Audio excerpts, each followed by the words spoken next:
aku, takkan kekuranganku. Gembala yang baik, ia membaringkanku di padang rumput hijau, bimbingku ke air tenang. Gembala yang baik, sekalipun aku berjalan dalam lembah kekelaman, aku tidak takut bahaya, sebab Engkau besertaku.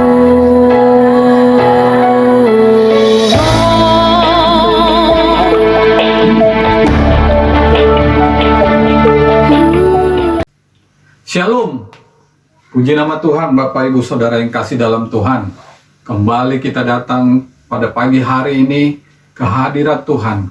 Kita mau memuji dan membesarkan nama Tuhan. Kita mau mendengarkan firman Tuhan.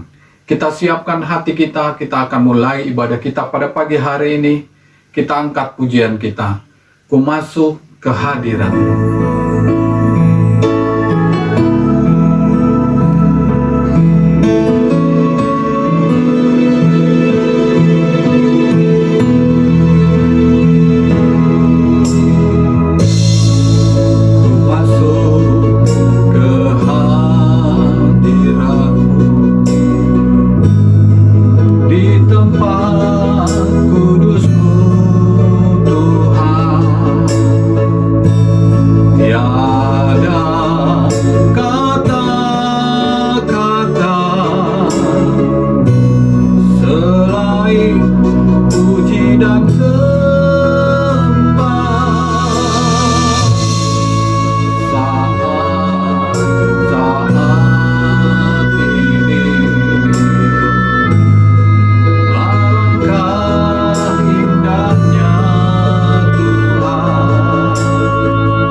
Mari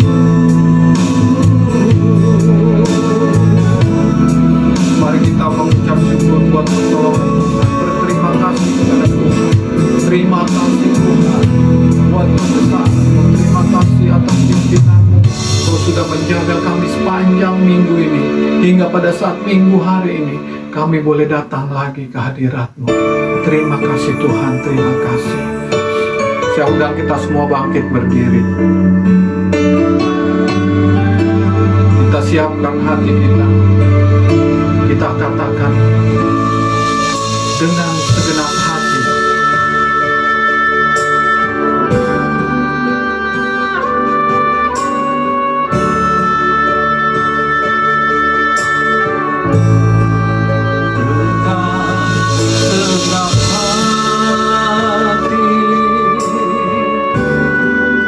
Dengan segenap jiwa,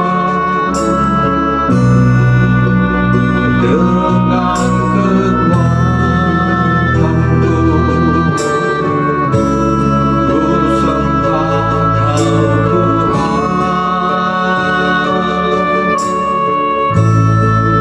Dalam kekudusan-Mu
selamanya.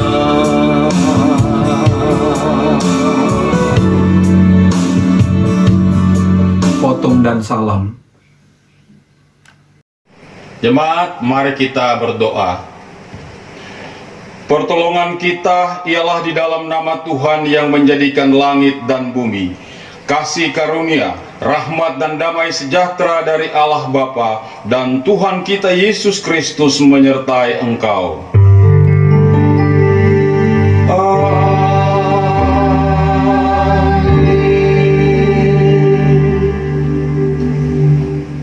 Nats pembimbing kita hari ini terambil dari Kitab Ayub pasal 23 ayat yang ke-11. Demikian firman Tuhan. Kakiku tetap mengikuti jejaknya, aku menuruti jalannya dan tidak menyimpang. Bersama dengan semua orang percaya di segala abad dan tempat, mari kita mengikrarkan pengakuan iman rasuli dan masing-masing kita berkata demikian. Aku percaya kepada Allah, Bapa yang Maha Kuasa, Khalik langit dan bumi, dan kepada Yesus Kristus, anaknya yang tunggal Tuhan kita, yang dikandung daripada Roh Kudus, lahir dari anak darah Maria, dan menderita di bawah pemerintahan Pontius Pilatus, disalibkan, mati dan dikuburkan, turun ke dalam kerajaan maut. Pada hari yang ketiga, bangkit pula dari antara orang mati, naik ke sorga, duduk di sebelah kanan Allah, Bapa yang Maha Kuasa, dan akan datang dari sana untuk menghakimi orang yang hidup dan yang mati. Aku percaya kepada Roh Kudus, gereja yang kudus dan am, persekutuan orang kudus, pengampunan dosa, kebangkitan daging, dan hidup yang kekal. Amin. Shalom Bapak Ibu yang dikasihi oleh Tuhan. Kini tiba saatnya kita untuk menaikkan syukur dan permohonan kita di hadapan Tuhan. Mari kita berdoa. Bapa yang kami sembah di dalam Tuhan kami Yesus Kristus, kami bersyukur atas pemeliharaan Tuhan bagi kami. Untuk roda pemerintahan yang masih tetap berjalan sampai dengan saat ini. Untuk setiap usaha yang masih terus berjalan. Untuk para medis, aparat keamanan, tenaga pendidik yang masih dapat menjalankan tugas mereka dengan baik, untuk setiap pasien COVID-19 yang telah sembuh, dan untuk setiap keluarga dan individu yang masih terus menjalankan kehidupan dengan baik. Bapa, kami berdoa bagi bangsa kami, secara khusus bagi kondisi sosiopolitik dan keamanan pada saat ini. Kiranya Tuhan menolong para pemerintah dalam mensosialisasikan undang-undang Omnibus Law agar masyarakat dapat mengerti dan menerima dengan baik. Kami juga berdoa bagi persiapan pilkada yang akan digelar pada bulan Desember nanti. Kiranya Tuhan menolong dan memberkati semua persiapan yang ada agar di tengah kondisi pandemik ini pilkada dapat berjalan dengan baik. Kami berdoa bagi setiap keluarga, khususnya keluarga Kristen, agar di tengah kesulitan saat ini tetap mampu membangun relasi yang semakin kuat, bersama-sama belajar untuk mengatasi setiap kesulitan dengan terus mengandalkan Tuhan, serta senantiasa memiliki kerinduan untuk membangun relasi dengan Tuhan. Kiranya Tuhan menolong setiap kepala keluarga agar bisa mengajak anggota keluarganya mengadakan mesbah keluarga secara rutin, sehingga setiap anggota keluarga menjadi dekat dan bertumbuh dalam Kristus dan menjadi berkat bagi keluarga-keluarga yang lain. Kami berdoa bagi seluruh gereja Tuhan di Indonesia. Kiranya Tuhan memampukan setiap orang percaya agar tetap menjadi berkat di tengah situasi yang sulit ini, dengan tetap menjaga keamanan dan ketertiban bangsa, juga mentaati setiap prosedur kesehatan yang telah ditetapkan oleh pemerintah. Ya Tuhan, tolonglah setiap orang percaya agar dapat tetap produktif di tengah masa krisis ini dengan menggunakan seluruh waktu, talenta, relasi, pekerjaan untuk memuliakan Tuhan dan kebaikan sesama. Kami juga berdoa bagi para misionaris di seluruh dunia, khususnya para misionaris Gereja Misi Injili Indonesia atau GMII. Kiranya Tuhan terus meneguhkan iman mereka dalam menghadapi setiap kesulitan yang ada. Berkatilah pertumbuhan iman setiap orang yang mereka layani, dan kiranya Tuhan memelihara kehidupan setiap misionaris dan seluruh keluarga mereka. Demikianlah syukur dan permohonan kami yang kami naikkan hanya di dalam satu nama yang telah mengajarkan kami berdoa. Bapa kami yang di sorga, dikuduskanlah namamu, datanglah kerajaanmu, jadilah kehendakmu di bumi seperti di surga. Berilah kami pada hari ini makanan kami yang secukupnya, dan ampunilah kami akan kesalahan kami, seperti kami juga mengampuni orang yang bersalah kepada kami. Dan janganlah membawa kami ke dalam pencobaan, tapi lepaskanlah kami daripada yang jahat. Karena Engkaulah yang punya kerajaan, dan kuasa, dan kemuliaan, sampai selama-lamanya. Amin. Puji nama Tuhan, tiba saatnya kita akan membaca Mazmur. Mari kita membuka Mazmur pasal 99 ayat 1 sampai 9. Mazmur pasal 99 ayat 1 sampai 9. Tuhan itu Raja, maka bangsa-bangsa gemetar. Ia duduk di atas kerup-kerup, maka bumi goyang. Tuhan itu maha besar di Sion, dan ia tinggi mengatasi segala bangsa. Biarlah mereka menyanyikan syukur bagi namamu yang besar dan dahsyat. Kuduslah ia, Raja yang kuat, yang mencintai hukum. Engkaulah yang menegakkan kebenaran, hukum dan keadilan di antara keturunan Yakub. Engkaulah yang melakukannya. Tinggikanlah Tuhan Allah kita, dan sujudlah menyembah kepada tumpuan kakinya, kuduslah ia. Musa, Harun di antara imam-imamnya, dan Samuel di antara orang-orang yang menyerukan namanya. Mereka berseru kepada Tuhan, dan ia menjawab mereka. Dalam tiang awan ia berbicara kepada mereka. Mereka telah berpegang pada peringatan-peringatannya dan ketetapan yang diberikannya kepada mereka. Tuhan Allah kami, Engkau telah menjawab mereka. Engkau Allah yang mengampuni bagi mereka, tetapi yang membalas perbuatan-perbuatan mereka. Tinggikanlah Tuhan Allah kita, dan sujudlah menyembah di hadapan gunungnya yang kudus, sebab kuduslah Tuhan Allah kita. Amin. Puji nama Tuhan, tiba saatnya kita akan memuji dan membesarkan nama Tuhan. Mari kita angkat pujian kita, seperti Mazmur yang kita baca tadi mengatakan, biarlah mereka menyanyikan syukur bagi namamu yang besar dan dahsyat. Kuduslah ia. Bangkit, serukan nama Yesus.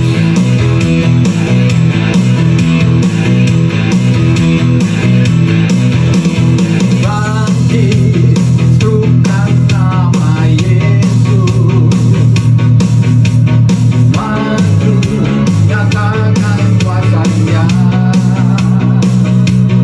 Kita berkuat, iblis gemetar, kalahkan tipu dayanya dengan kuasa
Selamatkanlah umatmu, Allah dahsyat di tempat kudusnya. Allah bangkit, bersorak-sorak. Hey, Allah bangkit, bernyanyilah, untuk salahkan umat jadi dewasa.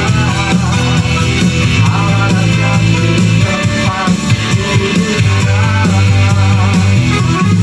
Allah bangkit, bersorak-sorak. Hey, Allah bangkit, bernyanyilah, musuh dikalahkan, umat jadi dewasa. Allah dahsyat di tempat kudusnya. Allah dahsyat, Allah dahsyat, Allah dahsyat, Allah dahsyat, Allah dahsyat di tempat kudusnya.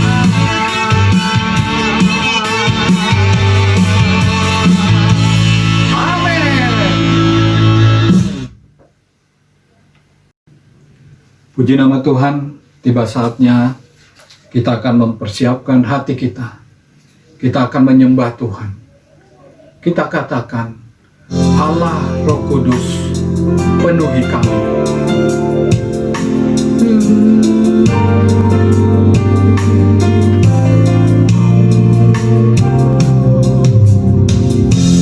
Allah Roh Kudus, penuhi kami. Ku rindu Kau selalu dalam hidupku.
firman Tuhan. Kita siapkan hati kita. Kita katakan seperti rusa rindu sungai.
bagiku.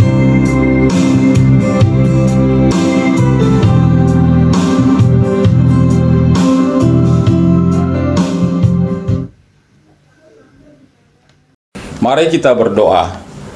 Bapa kami di surga, kami mengucap syukur atas setiap waktu atau kesempatan emas yang Tuhan berikan bagi kami untuk membaca dan merenungkan firman-Mu. Kami mohon agar Tuhan sendiri akan memberikan kami pencerahan sehingga kami dapat mengerti kebenaran Tuhan. Dan ketika kami menemukan kebenaran itu, maka kami menikmatinya dan jiwa kami dipuaskan. Berkati kami semua Tuhan, dalam nama Yesus kami berdoa. Amin. Jemaat yang dikasihi Tuhan, firman Tuhan yang menjadi renungan kita hari ini terambil dari 1 Tesalonika pasal 1 ayat 2 sampai dengan yang ke-10. Demikian firman Tuhan. Kami selalu mengucap syukur kepada Allah karena kamu semua dan menyebut kamu dalam doa kami. Sebab kami selalu mengingat pekerjaan imanmu, usaha kasihmu dan ketekunan pengharapanmu kepada Tuhan kita Yesus Kristus di hadapan Allah dan Bapa kita. Dan kami tahu, hai saudara-saudara yang dikasihi Allah, bahwa Ia telah memilih kamu. Sebab Injil yang kami beritakan bukan disampaikan kepada kamu dengan kata-kata saja, tetapi juga dengan kekuatan oleh Roh Kudus dan dengan suatu kepastian yang kokoh. Memang kamu tahu bagaimana kami bekerja di antara kamu oleh karena kamu. Dan kamu telah menjadi penurut kami dan penurut Tuhan. Dalam penindasan yang berat kamu telah menerima firman itu dengan sukacita yang dikerjakan oleh Roh Kudus. Sehingga kamu telah menjadi teladan untuk semua orang yang percaya di wilayah Makedonia dan Akhaya. Karena dari antara kamu firman Tuhan bergema bukan hanya di Makedonia dan Akhaya saja, tetapi di semua tempat telah tersiar kabar tentang imanmu kepada Allah, sehingga kami tidak usah mengatakan apa-apa tentang hal itu.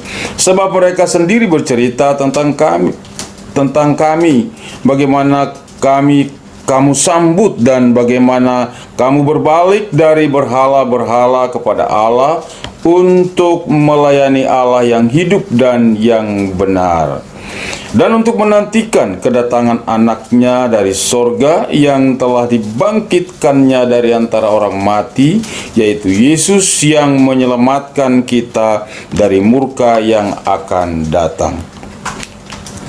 Demikian firman Tuhan. Berbahagialah kita yang membaca, merenungkan, dan melakukannya dalam kehidupan setiap hari. Terpujilah Tuhan kita Yesus Kristus.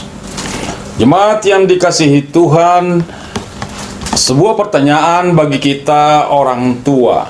Bagaimanakah perasaan kita sebagai orang tua apabila anak-anak kita tidak taat kepada apa yang kita perintahkan? Bagaimana hati seorang ayah, seorang ibu apabila anak-anak kita berbalik, menyerang dan melawan kita dengan argumen-argumen yang panjang? Kita maunya A, dia melakukan B. Bagaimana perasaan kita sebagai orang tua? Kita telah menyekolahkan mereka dan menikmati pengetahuan yang banyak, tetapi kemudian mereka gagal. Mereka gagal oleh karena pergaulan dunia, entah oleh karena narkoba, entah oleh karena pergaulan bebas, mengikuti teman dan sebagainya, membuang banyak waktu, sehingga investasi keuangan yang sudah dikeluarkan untuk menempuh studi yang tinggi tetapi kemudian gagal total. Bagaimana perasaan orang tua bahwa mereka telah menyia-nyiakan kasih, karunia dan cinta sebagai orang tua kepada anak-anak.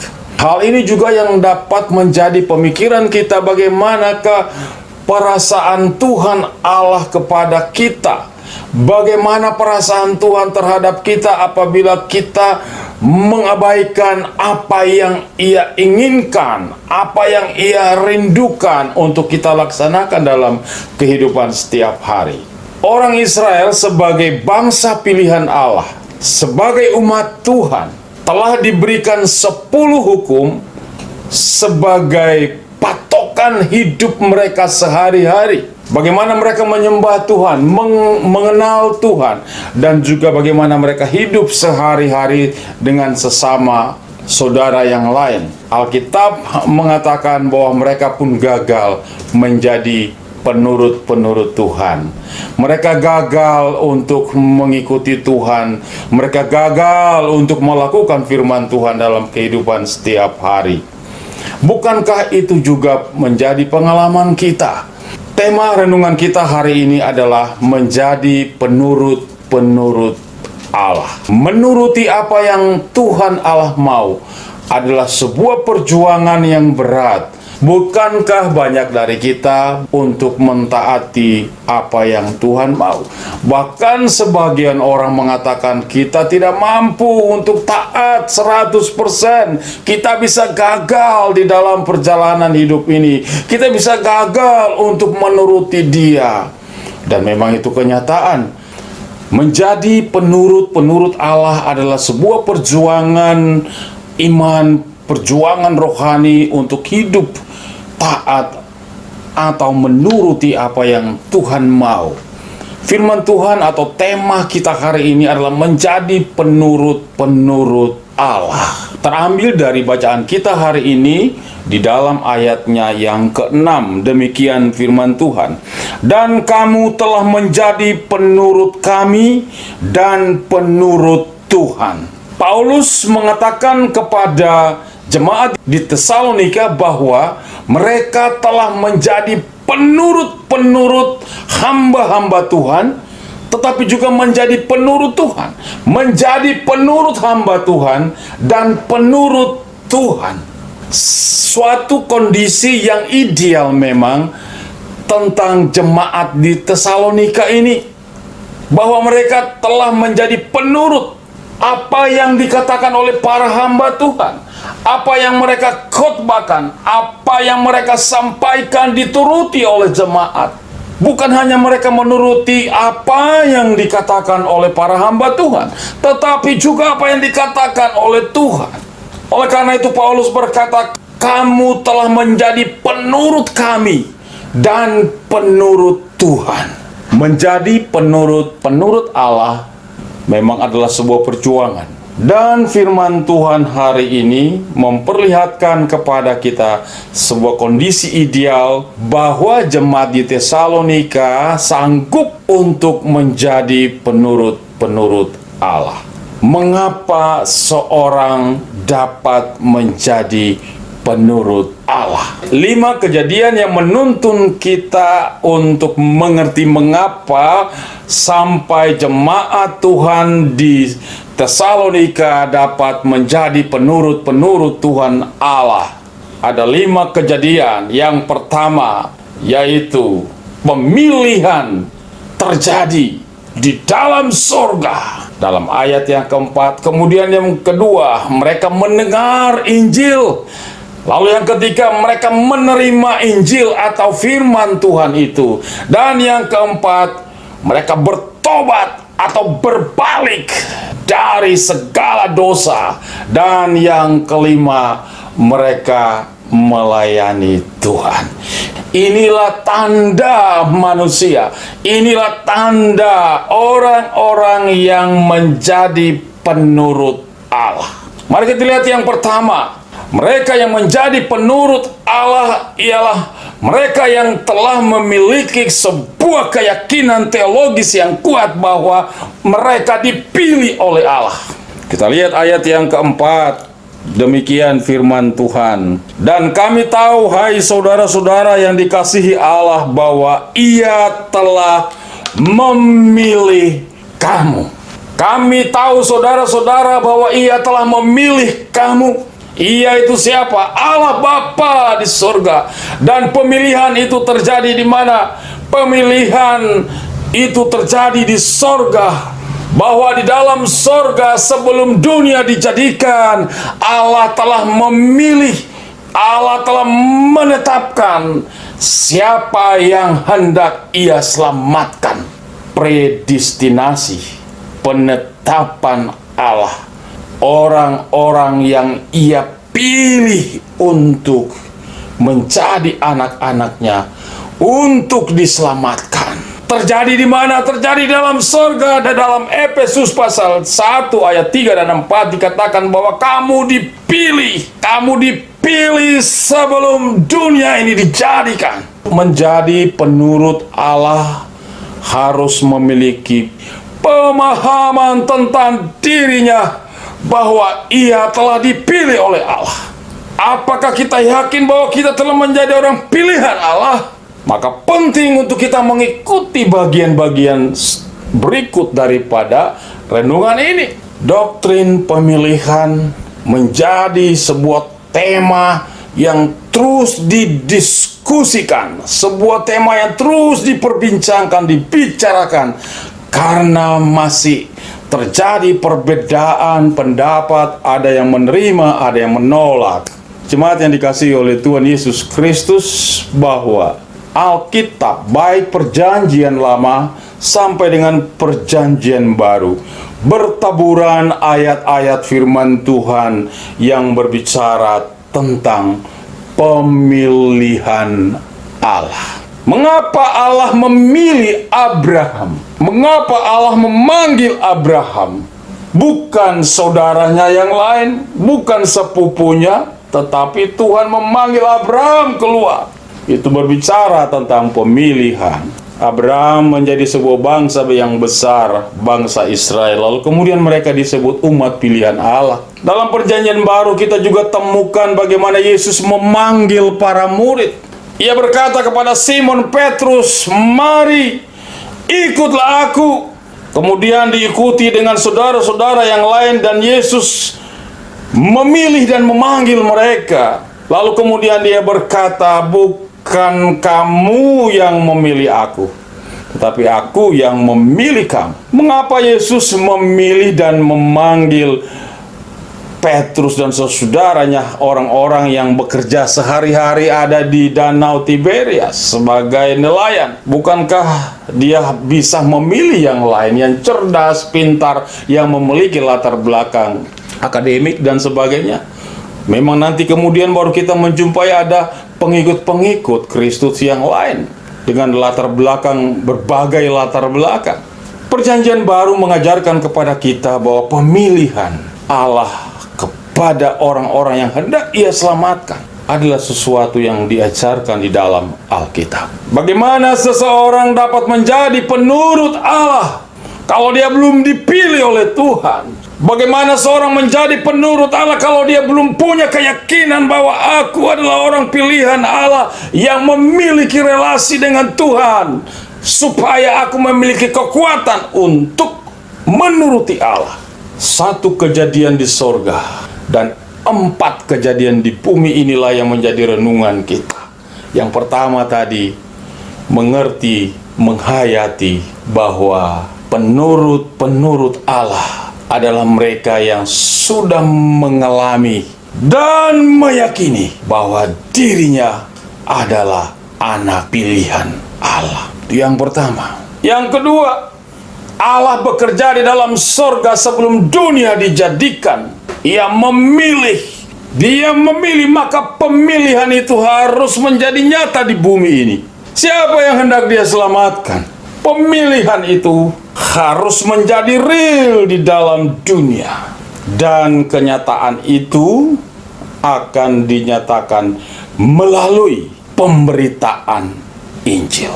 Ayat yang kelima, firman Tuhan berkata, "Sebab Injil yang kami beritakan bukan disampaikan kepada kamu dengan kata-kata saja, tetapi juga dengan kekuatan oleh Roh Kudus dan dengan kepastian yang kokoh." Mereka yang menjadi penurut-penurut Allah ada mereka yang telah mendengar Injil, yang mendengar firman Tuhan. Paulus dan teman-teman memberitakan Injil kepada mereka yang ada di Tesalonika, dan Injil itu diberitakan. Pemilihan Allah, orang-orang yang akan diselamatkan, yang sudah ditetapkan di dalam surga sebelum dunia dijadikan, harus dinyatakan melalui pemberitaan Injil. Jemaat yang dikasihi Tuhan, jadi kita memberitakan Injil, menyampaikan firman Tuhan, memberikan pelayanan, melaksanakan misi adalah dalam rangka menjangkau orang-orang pilihan Allah yang sudah direncanakan di dalam sorga. Oleh karena itu, gereja-gereja Protestan Injili adalah gereja-gereja yang semangat untuk memberitakan Injil, semangat untuk melaksanakan misi. Untuk apa? Untuk menjangkau mereka yang telah dipilih oleh Tuhan. Mereka ada di sana, mereka ada di tetangga kita, mereka ada di bangsa-bangsa, ada di tengah suku-suku bangsa. Disinilah hakikatnya kita melaksanakan misi, memberitakan Injil, menjangkau orang-orang yang akan diselamatkan oleh Tuhan. Pelayanan misi adalah pelayanan untuk menjangkau mereka yang telah ditetapkan oleh Tuhan untuk diselamatkan. Itu kejadian di dunia ini untuk merealisasikan rencana Tuhan yang besar terhadap umat pilihannya. Injil diberitakan, firman Tuhan disampaikan. Yang ketiga, ketika firman Tuhan itu disampaikan, maka ada yang menerima firman itu. Itu yang ketiga. Kita lihat ayat yang ke-6. Dan kamu telah menjadi penurut kami dan penurut Tuhan, dan dalam pendinasan yang berat kamu telah menerima firman itu. Ayat ini menjelaskan kepada kita bahwa mungkin saja ketika Paulus dan timnya memberitakan Injil, mereka sedang mengalami tantangan, ujian yang berat di dalam hal memberitakan Injil. Mereka mungkin saja sedang mengalami kesulitan, mereka diancam oleh bahaya dan sebagainya. Tetapi karena mereka bersemangat untuk terus memberitakan Injil, firman Tuhan berkata bahwa di dalam penderitaan, di dalam kesulitan, di dalam persoalan, di dalam tantangan, kamu telah menerima firman itu. Mengapa demikian? Oleh karena firman Tuhan berkata bahwa Rasul Paulus dan teman-temannya memberitakan Injil itu bukan hanya dengan kata-kata yang hebat, bukan hanya dengan bahasa-bahasa yang baik, bukan hanya dengan kalimat-kalimat yang mempesona, tetapi di balik itu ada kekuatan Roh Kudus yang merubah hati orang untuk percaya kepada Injil, yang merubah hati orang untuk menerima Yesus sebagai Tuhan dan Juru Selamatnya. Itu adalah kekuatan Allah Roh Kudus di balik perkataan dan pemberitaan hamba-hamba Tuhan. Jemaat yang dikasihi oleh Tuhan Yesus Kristus, hal ini mengajarkan kepada kita agar supaya kita tetap memberitakan Injil, kita tetap melayani. Yang membuat orang menerima Injil, menerima firman Tuhan itu adalah Roh Kudus, bukan kekuatan dan kecakapan dan kemampuan kita bertutur kata, bukan dengan kecakapan dan kemampuan kita menggunakan metode-metode penginjilan yang hebat. Orang terbuka kepada Injil, hati orang berdosa, hati manusia berdosa, terbuka kepada Injil, itu adalah karena pekerjaan Tuhan, itu karena pekerjaan Roh Kudus, bukan pekerjaan manusia. Hal ini menolong kita supaya kita memiliki rasa rendah hati. Apabila pelayanan maju, banyak jiwa-jiwa yang terbuka terhadap Injil. Banyak orang mengaku Yesus adalah Tuhan dan Juru Selamat. Itu adalah karena pekerjaan Tuhan. Itu oleh karena pekerjaan Roh Kudus, bukan pekerjaan kita. Begitu juga ketika kita melayani, memberitakan Injil, mendapat hambatan, mendapat tantangan, dan bahkan dihina, ditolak, diusir, dan sebagainya. Kita tidak berputus asa untuk tetap melayani. Firman Tuhan di dalam Kisah Rasul pasal 13 ayat 48, demikian firman Tuhan. Maka bergembiralah semua orang yang tidak mengenal Allah, memuliakan firman itu. Rasul Paulus memberitakan Injil, dan orang-orang yang tidak mengenal Allah dikatakan mereka bergembira dan memuliakan firman itu. Di dalam kalimat selanjutnya, berkata, dan semua orang yang ditentukan untuk hidup kekal menjadi percaya. Saya ulangi, dan semua orang yang ditentukan untuk hidup kekal menjadi percaya. Di sini kita melihat tentang hubungan pemilihan Allah di dalam surga dengan pemberitaan Injil untuk mencapai mereka yang telah dipilih untuk diselamatkan. Ini adalah salah satu ayat yang menjelaskan kepada kita bahwa Allah memilih mereka yang Ia kehendaki untuk diselamatkan. Dan keselamatan itu mereka rasakan dan mereka alami ketika mendengarkan pemberitaan firman Tuhan. Dan ketika mereka mendengar firman Tuhan, maka Allah Roh Kudus menggerakkan hati mereka untuk menjadi percaya. Haleluya, puji Tuhan. Itu poin yang ketiga. Lalu yang keempat, penurut-penurut Allah adalah mereka yang telah bertobat dan berbalik dari berhala.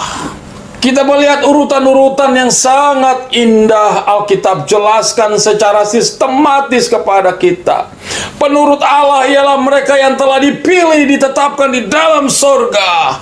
Penurut Allah ialah mereka yang telah mendengar Injil keselamatan dalam Kristus.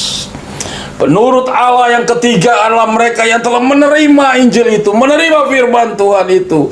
Dan yang keempat, penurut Allah ialah mereka yang telah bertobat, tinggalkan dosa, tinggalkan berhala-berhala yang membelenggu mereka. Firman Tuhan ayat yang ke-9 berkata, sebab mereka sendiri bercerita tentang kami, bagaimana kamu sambut dan bagaimana kamu berbalik dari berhala-berhala kepada Allah. Penurut Allah adalah mereka yang telah berbalik dari berhala-berhala, dari ikatan dosa, kuasa-kuasa kegelapan, menyembah setan, menyembah berhala, menyembah patung, menyembah Allah lain. Tetapi oleh karena mereka mendengar Injil, menerima firman Tuhan, dan Roh Kudus bekerja, maka mereka bertobat, berbalik, dan menyembah Allah. Penurut Allah. Keempat, mereka yang telah berbalik, bertobat, tinggalkan dosa. Pada suatu waktu saya menjadi panitia dalam sebuah ibadah KKR di sebuah kota. Pada hari H, ibadah KKR dilakukan di sebuah lapangan yang cukup luas. Datanglah ribuan orang. Dan dipastikan yang datang itu hampir 90% lebih adalah orang-orang Kristen. Adalah orang-orang yang sudah lahir di dalam gereja. Mereka yang sudah dibaptis, entah itu baptis selam, entah itu baptis kecil, entah itu mereka yang sudah sidi. Tapi yang datang itu ribuan. Sementara firman Tuhan disampaikan, datanglah hujan. Dan hamba Tuhan dari mimbar berkata, jangan tinggalkan lapangan. Kita semua berdoa. Maka kami semua panitia mencari tempat masing-masing dimanapun kami berada, di situ berdoa. Semua yang mengikuti ibadah berdoa. Hanya hitungan menit, hujan itu berhenti dan terangkat. Firman Tuhan tetap disampaikan. Di akhir ibadah dilakukan altar call atau tanggapan terhadap firman Tuhan. Dan begitu banyak yang datang untuk didoakan. Begitu banyak yang meresponi panggilan Tuhan. Akhir dari ibadah KKR yang besar itu, panitia melakukan pelayanan pribadi di tempat pada setiap orang yang mengambil keputusan untuk didoakan. Mereka didoakan menerima Yesus sebagai Tuhan. Dan banyak dari mereka yang dilepaskan dari kuasa kegelapan, opo-opo, pakatan, magic. Setelah kami selesai ibadah, semua benda-benda kegelapan itu kami kumpulkan. Setelah dikumpulkan cukup banyak dan itu sangat mencengangkan. Ada keris, ada ikat pinggang, begitu banyak, berisikan mantra-mantra dan sebagainya. Akar bahar, kata orang Ambon. Setelah dikumpul benda-benda kegelapan itu, kuasa-kuasa gelap itu, 2 karung. Lalu kami pergi dan membakar itu semua dalam nama Yesus. Jemaat yang dikasihi oleh Tuhan kita Yesus Kristus, ibadah itu yang hadir 90% lebih adalah orang-orang Kristen yang masuk gereja, yang beribadah, yang KTP-nya Kristen. Tapi saudara tahu, mereka diikat oleh kuasa-kuasa kegelapan. Bertahun-tahun menjadi Kristen, tapi diperbudak oleh setan. Bertahun-tahun menjadi Kristen, tetapi diikat oleh kepercayaan-kepercayaan yang sia-sia. Bertahun-tahun menjadi Kristen, tapi menggunakan kuasa-kuasa kegelapan. Adalah waktu anugerah bagi mereka yang hadir pada waktu itu.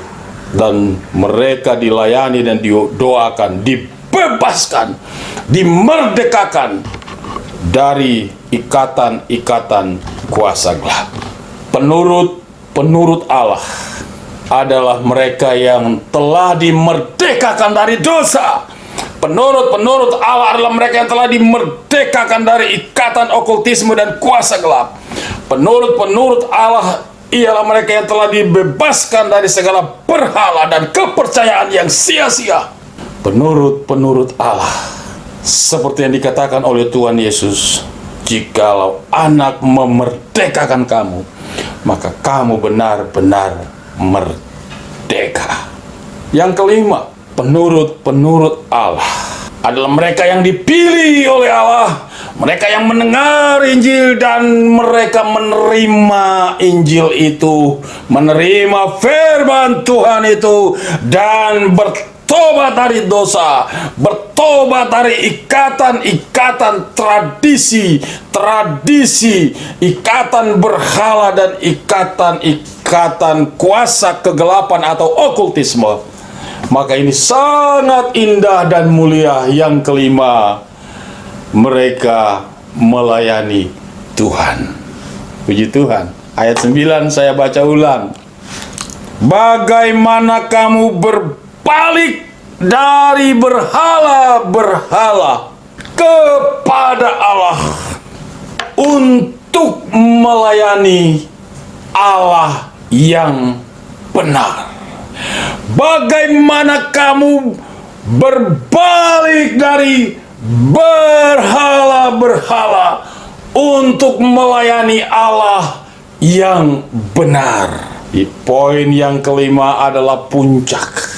Kejadian yang pertama itu di surga. Allah memilih kita. Pemilihan itu harus dinyatakan di bumi. Orang-orang yang dipilih harus mendengar Injil, menerima Injil, bertobat dari ikatan setan dan roh jahat, dari ikatan dosa. Lalu dia kembali melayani Tuhan Allah yang Maha Tinggi. Demikianlah garis kehidupan seorang penurut Allah. Dia mengerti bahwa dia adalah umat pilihan, sudah mendengar Injil dan menerimanya dan bertobat, lalu hidupnya melayani Tuhan. Di dalam Alkitab, Rasul Paulus pernah menyebutkan sebuah kalimat yang luar biasa menohok hati kita, yaitu jangan kamu menyia-nyiakan kasih karunia Allah. Jangan kita menyia-nyiakan kasih karunia Tuhan Allah yang Ia berikan kepada kita. Kita harus sungguh-sungguh melayani Dia, memberikan diri untuk Tuhan. Setelah kita bertobat dan berbalik, dimerdekakan, maka kita harus melayani Tuhan. Jadilah penurut Allah. Renungkanlah 5 hal ini. Apakah kita yakin kita adalah anak-anak pilihan Tuhan? Apakah kita sudah mendengar Injil, menerima Injil?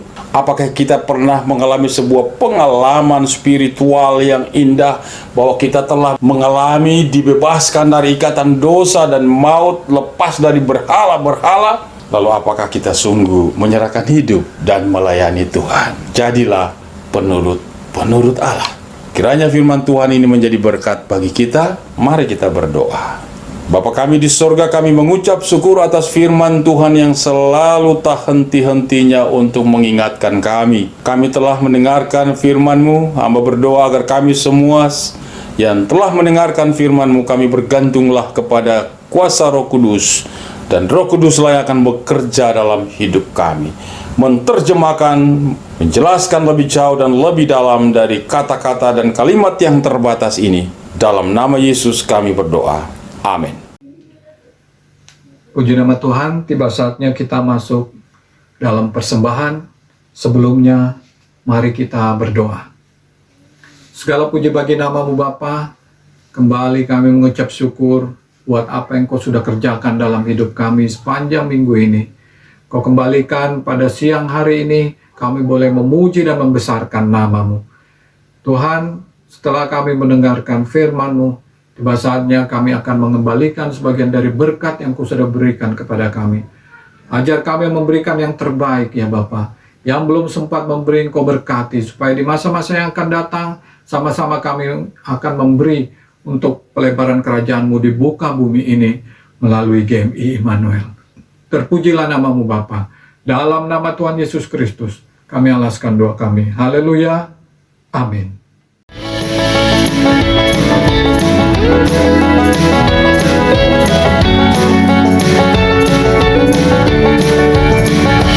Karena kita buatan Allah, diciptakan dalam Kristus Yesus untuk melakukan perbuatan baik yang Dia persiapkan sebelumnya. Dia mau kita hidup dalamnya, berlari-lari pada panggilannya, berjalan-jalan dalam rancangannya, berlari-lari pada tujuannya, berjalan-jalan dalam kehendaknya.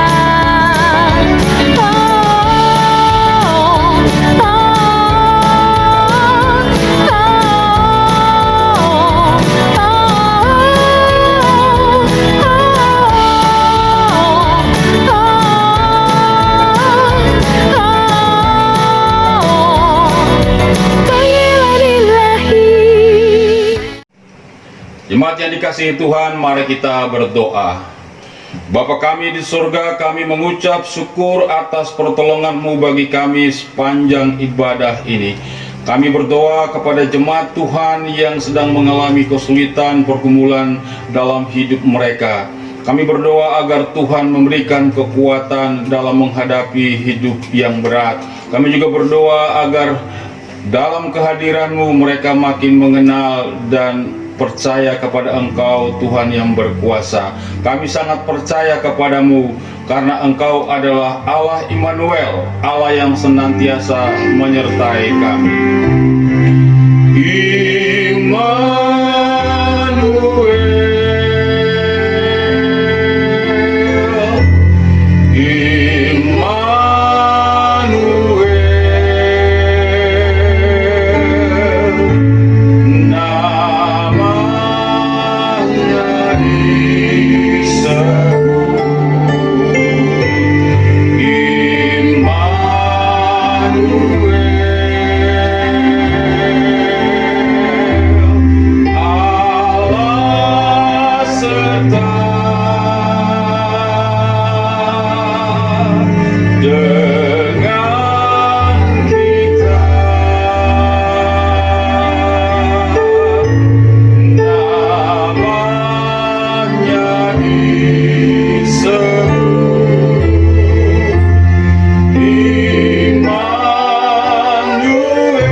Jemaat yang Yesus kasihi, terimalah berkat Tuhan. Tuhan memberkati engkau dan melindungi engkau. Tuhan menyinari engkau dengan wajah-Nya dan memberi engkau kasih karunia. Tuhan menghadapkan wajah-Nya kepadamu dan memberi engkau damai sejahtera. Amin.